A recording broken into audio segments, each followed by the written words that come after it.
the woman in shimmering gown turned towards them, her face illuminated by the light. "Every light needs a shadow," she said, her voice echoing strangely.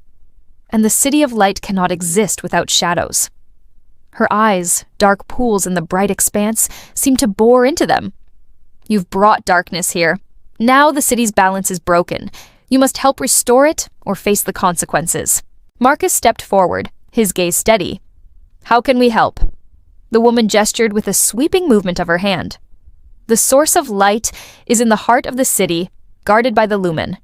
Only there will you find the answer to your question and the key to restoring the balance." As they ventured deeper into the city, the strange figures they had seen earlier parted before them, their glowing forms leaving streaks of light in the air. They walked for what felt like hours, the silence broken only by the soft glow all around them. The buildings seemed to hum with an inner light, and the river of light flowed serenely nearby. Suddenly, the surroundings shifted, and they found themselves in a vast chamber. In the center stood a colossal orb, pulsating with brilliant light, and it seemed to be calling out to them. As they approached, the light intensified, bathing the chamber in a blinding glow. Then, as quickly as it began, it stopped. The orb dimmed, plunging the chamber into darkness. Startled by the sudden change, Isabella reached out to Marcus, her voice a whisper in the gloom. "What happened? Where did the light go?" Marcus, his eyes adjusting to the darkness, saw something in the orb's reflection. He gasped. "Look, it's us! We're the shadows!" His own form in the orb was distorted, elongated and twisted, a grotesque parody of himself. And beside him, Isabella's reflection was equally frightening. They watched as their reflections reached out, their movements mimicking theirs, but distorted, evil grins twisting their faces. They were no longer in control. Their every move was mocked and twisted by their own shadows. Trapped in this inverted world, fear threatened to consume them. Isabella cried out, her voice echoing in the vast chamber. "How can this be? Are we trapped here forever?" Marcus, his face grim, looked for a way out, his eyes searching the darkness. "We have to get out of here before our reflections consume us."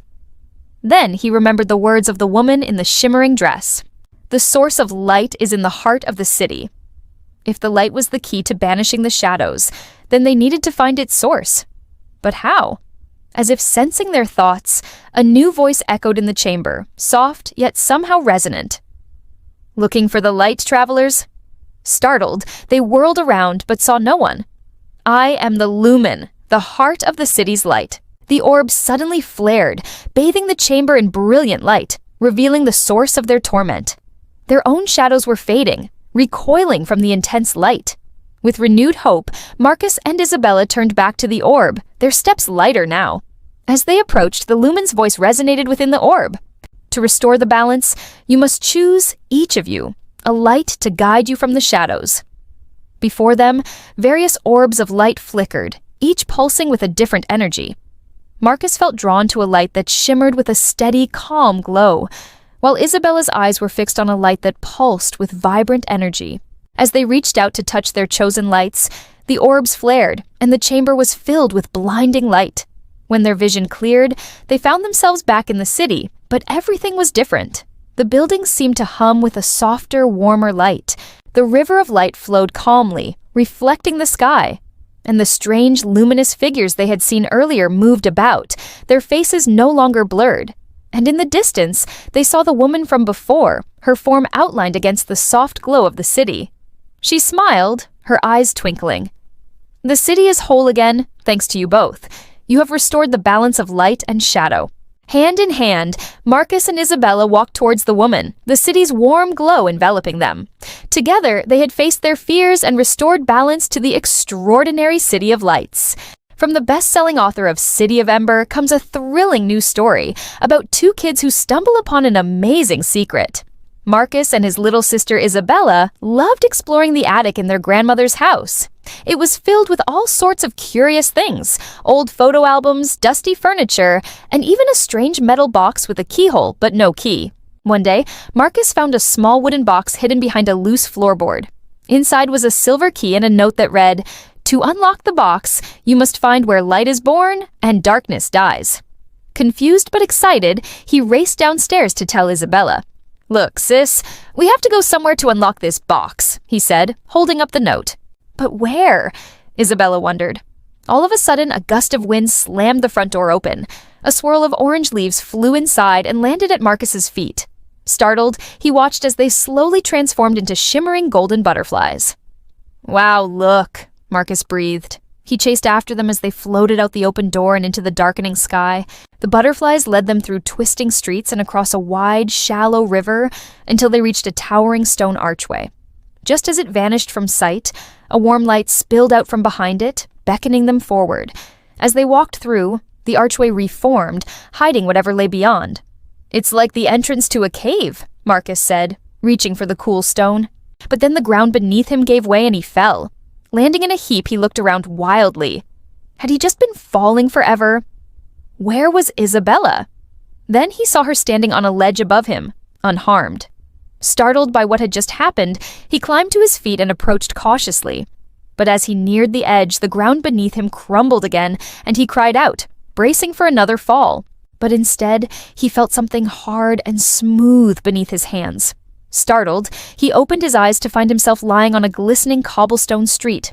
Looking up, he saw that the archway had vanished from sight, and in its place, an enormous wall of swirling light stretched from end to end, barring their way. Then he heard a voice.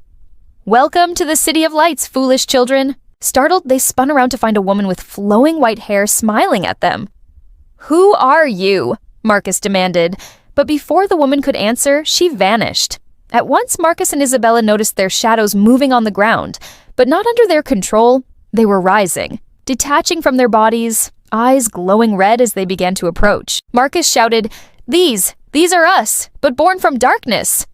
Backing away, they turned and ran down the street, the buildings blurring together into a tunnel. The woman had vanished, but her words echoed in Marcus's mind. "Welcome to the City of Lights," she had said. Marcus realized with a start that the street they were running down was the only source of light in the city. Everything else was black.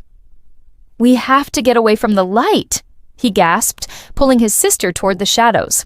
But as they ran, the city seemed to twist and turn, always keeping them in the center of its brilliant glow. The walls were lined with crystal spires that shot up into the light, amplifying its brilliance. And as they passed, the spires activated, bathing the entire city in blinding light. And then they saw it. In the distance, a huge tower rose up, taller than any other structure. Marcus felt a surge of hope. Maybe if they could reach it, they could climb to the top and escape the city. But as they drew nearer, they realized it wasn't just any tower. It was a prison. Trapped inside its many levels were people from the city, their forms distorted and twisted by the light. But that wasn't the worst part. Behind them, their own shadows loomed, growing larger and more grotesque with every step. At last, they reached the base of the tower and ran inside. But it was too late. Their shadows detached and floated toward them, eyes burning red in the gloom. Screaming, they raced to the top, desperately trying to find a way out. Finally, they burst through the clouds and stumbled onto a narrow ledge around the tower's peak. Below them, their shadows stood on the highest spire, laughing. Marcus and Isabella clung to each other, terrified, as the city's lights began to flicker and fade.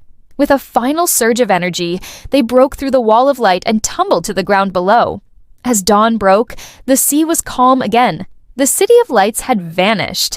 But every night when the city rises once more, two new shadows wander its shining streets, Marcus and Isabella.